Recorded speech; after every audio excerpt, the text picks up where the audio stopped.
Friends, कैसे हैं आप लोग। उम्मीद करता हूं कि आप लोग अच्छे होंगे और आप लोगों की तैयारी शानदार तरीके से चल रही होगी।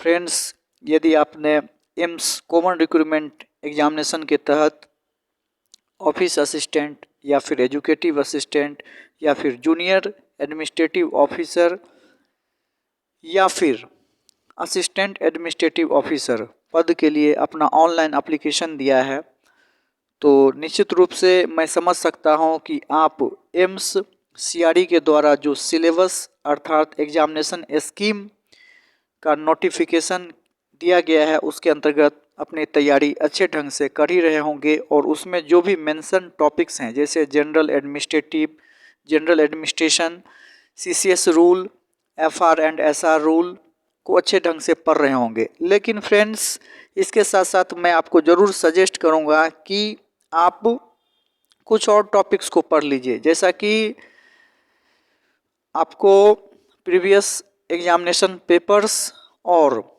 अभी जो रिसेंटली एग्ज़ाम में क्वेश्चन पेपर विभिन्न एम्स में जो इस पोस्ट के लिए एग्जामिनेशन कंडक्ट करवाए गए हैं उसमें आए हैं, उसके कंक्लूजन के आधार पर यह निश्चित रूप से आप देखेंगे तो पाएंगे कि इसमें सिर्फ general administration, CCS rule, FR और एसआर रूल से ही प्रश्न नहीं है, बल्कि स्क्रीन पे जो आपको टॉपिक्स दिख रहा है इस सारे टॉपिक से प्रश्न जो है लिए गए हैं।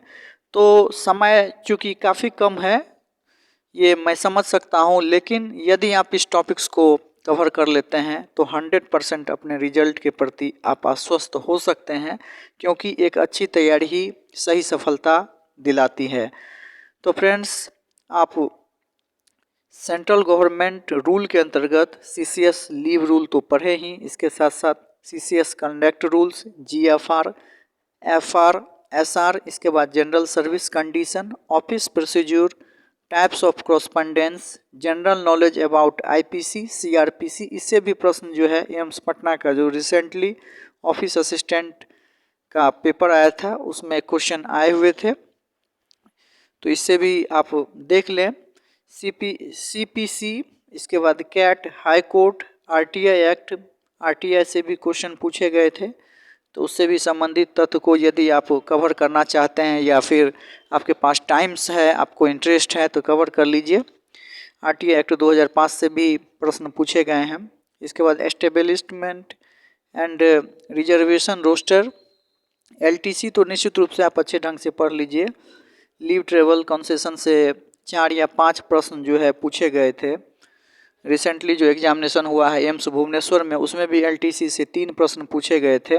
एजुकेटिव असिस्टेंट या फिर ऑफिस असिस्टेंट या फिर जूनियर रिसेप्शन ऑफिसर, वहाँ तो जूनियर एडमिनिस्ट्रेशन ऑफिसर करके पद आया था, तो उसमें जो है एलटीसी से 3 प्रश्न पूछे गए थे। इसके बाद ट्रैवलिंग अलाउंसेस, टीए से भी प्रश्न पूछे गए थे। 2 प्रश्न पूछा गया था एम्स भुवनेश्वर में, जिसका कि रिसेंटली एग्जामिनेशन हुआ है, उसका जो एग्जामिनेशन का क्वेश्चन पेपर है उसमें आप देखेंगे तो उसमें टीए से भी प्रश्न पूछा गया था।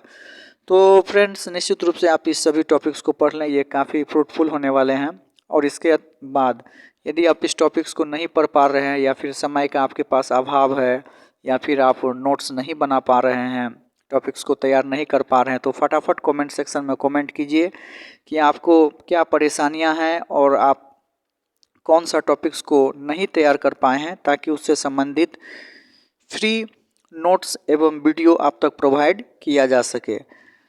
तो इसके साथ ही साथ चैनल पे यदि पहली बार आए हैं तो चैनल को सब्सक्राइब करना ना भूलें, इससे आपको वीडियो का नोटिफिकेशन मिलेगा। साथ ही साथ सीसीएस रूल्स से और CCS conduct rule, GFR, FR, SR rule, ये जितने भी रूल रेगुलेशन हैं, इसके बाद फिर आपका लीव से संबंधित जो भी टॉपिक्स हैं, या फिर यूँ कहें तो ऑफिस असिस्टेंट पद के लिए जितने भी हैंड रिटन नोट्स हैं वो आप तक जो है फ्री ऑफ कॉस्ट जो है अवेलेबल करवाया जा सके। इसके लिए आप कमेंट सेक्शन में ज़रूर कमेंट कीजिए कि आपको क्या परेशानियां हैं।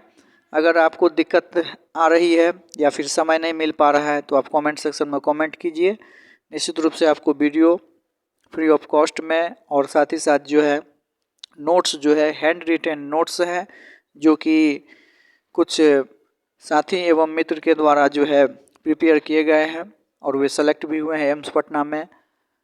तो उन नोट्स को जो है आप तक अवेलेबल करवाया जा सके। तो फ्रेंड्स, आप कंफ्यूज ना होइए। आपका जो 40 मार्क्स का डोमेन स्पेसिफिक सब्जेक्ट है उसमें कुछ नहीं, बस आपको central government rules and regulation से संबंधित प्रश्न पूछे जाएंगे। आप बेफिक्र होकर अच्छे ढंग से तैयारी कीजिए और जान लीजिए इस बात को कि ये जो central government rules and regulation का 40 मार्क्स का प्रश्न आने वाला है, इसी पे रिजल्ट का जो है पूरा जो है दमखम है। आप कह सकते हैं कि ये सेक्शन जिसका अच्छा चला जाएगा वो बाजी मार लेगा, उसका रिजल्ट की लिस्ट में नाम जरूर होगा। क्योंकि अदर जो टॉपिक्स है, जो कॉमन टॉपिक्स है, जैसे कि आपका मैथ का टॉपिक्स हो गया 10 मार्क्स का, रीजनिंग का हो गया 10 मार्क्स का, हिंदी का हो गया या इंग्लिश का हो गया 10 मार्क्स का, और जीके एवं कंप्यूटर का हो गया 10 मार्क्स का। टोटल जो 40 मार्क्स का ग्रुप ए में जो क्वेश्चन आएंगे वो कॉमन क्वेश्चन होंगे। और ये सारे क्वेश्चन जो है प्रायः सभी स्टूडेंट जो कि पहले से पूर्व में तैयारी में लगे हुए हैं वे सभी बनाएंगे। वो इजी होंगे तो सबके लिए इजी होंगे, मॉडरेट होगा तो सबके लिए मॉडरेट होगा, और यदि क्वेश्चन का लेवल हाई होगा तो सबके लिए होगा। लेकिन इतना तो तय है कि जो कम्पिटिटिव एग्जामिनेशन का तैयारी कर रहे हैं, पूर्व से तैयारी में लगे हुए हैं, वे जो है ग्रुप ए के अर्थात 40 क्वेश्चन जो है ज़रूर जो है बनाएंगे और वे उसमें अच्छा करेंगे। लेकिन ये जो आपका डोमेन स्पेसिफिक सब्जेक्ट है, सारा रिजल्ट इसी पर निर्भर है। यदि आप इसको इग्नोर करके चल रहे हैं तो समझिए आप अपना रिजल्ट को खो रहे हैं। आप रिजल्ट को जो है अपना समझिए कि लिस्ट जो आएगा उसमें अभी से ही आप सोच रहे हैं कि हम नेग्लिजेंसी बरत रहे हैं तो उसका परिणाम क्या होगा आप समझ सकते हैं। लेकिन यदि आप इस 40 मार्क्स के टॉपिक्स को जो कि डोमेन स्पेसिफिक सब्जेक्ट के लिए है, खास करके यदि आपने AAO अर्थात असिस्टेंट एडमिनिस्ट्रेटिव ऑफिसर एवं जूनियर एडमिनिस्ट्रेटिव ऑफिसर, या फिर कहिए कि ऑफिस असिस्टेंट या एजुकेटिव असिस्टेंट, इन 2 पदों के लिए ऑनलाइन आवेदन दिया है, तो इसमें आपके लिए डोमेन स्पेसिफिक सब्जेक्ट जो है वो काफ़ी महत्व रखता है, क्योंकि सारा रिजल्ट जो है इसी पे डिपेंडेंट है। आप इसे इग्नोर ना कीजिए फ्रेंड्स, जितना अधिक समय हो इस पर दीजिए, क्योंकि जो जनरल टॉपिक्स है वो सबके लिए अच्छा जाएगा। जो पहले से पूर्व में तैयारी लगे हुए हैं, बहुत सारे मित्र बहुत दिनों से तैयारी कर रहे हैं, तो उनको जो है उस टॉपिक्स में दिक्कत ही नहीं है। लेकिन ये जो टॉपिक्स है ना, ये सबके लिए नया है, ये बिल्कुल नया है, और इसमें यदि आप अपना समय देते हैं, अपना एनर्जी देते हैं, तो निश्चित रूप से ये आपके लिए फ़ायदेमंद होगा।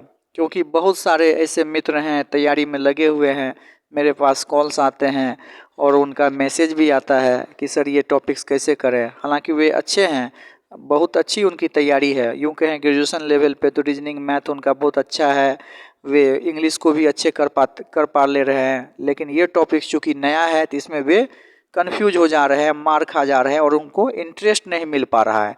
लेकिन इसी में से जो कैंडिडेट जो टॉपिक दिया गया है उस टॉपिक्स को अच्छे ढंग से तैयार कर पा ले रहे हैं, उसमें अच्छा ढंग से समय और नोट्स को जो है बढ़िया से अच्छे से लिख करके तैयार करके रिवीजन कर रहे हैं, तो समझिए कि वे रिजल्ट की पंक्ति में आगे रूप से खड़े हैं। और यदि आप इसे इग्नोर कर रहे हैं तो समझ सकते हैं कि आप खुद नेग्लिजेंस बरत रहे हैं, तो फिर आप रिजल्ट जो है अपना खो रहे हैं।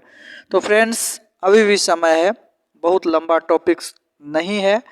अगर आप सरसरी निगाह से देखेंगे तो कम से कम इतना तो है कि ब्रीफ रूप में आप इसे निश्चित रूप से पढ़ सकते हैं। और जितने भी प्रीवियस पेपर हुए हैं यदि आप उसे एनालिसिस करेंगे तो चूँकि टॉपिक्स तो काफ़ी डीपली है, लेकिन डीपली क्वेश्चन नहीं पूछा जाता है। क्वेश्चन वैसे पूछे जाते हैं जो कि कॉमन आधारित हो। लेकिन यदि आप इसे नहीं पढ़े हैं तो ये आपके लिए बहुत बड़ा बेजिल हो जाता है और तुक्का मार करके आप उसमें सही नहीं कर सकते, क्योंकि ये मैथ और रीजनिंग या फिर जीके का टॉपिक्स नहीं है, ये बिल्कुल नया टॉपिक्स है।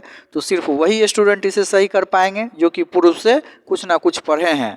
तो फ्रेंड्स, मैं आपसे रिक्वेस्ट करूँगा कि निश्चित रूप से आप इसे इग्नोर ना करें और इसे अच्छे ढंग से जितना भी आपके पास समय मिलता है उसमें से कुछ एक्स्ट्रा समय जो है निकाल करके इस टॉपिक्स जो कि डोमेन स्पेसिफिक सब्जेक्ट का 40 मार्क्स का है इसे पढ़ें। तो चलिए कमेंट सेक्शन में कमेंट कीजिए कि आपको कौन सा टॉपिक्स जो है तैयार नहीं हो पा रहा है, या फिर आपको उसकी ज़रूरत है, या फिर आप उसमें नहीं समझ पा रहे हैं, ताकि आप तक फ्री ऑफ कॉस्ट निःशुल्क जो है नोट्स अवेलेबल करवाया जा सके। मिलेंगे नए वीडियो में, तब तक के लिए जय हिंद, जय भारत, आपका दिन शुभ हो।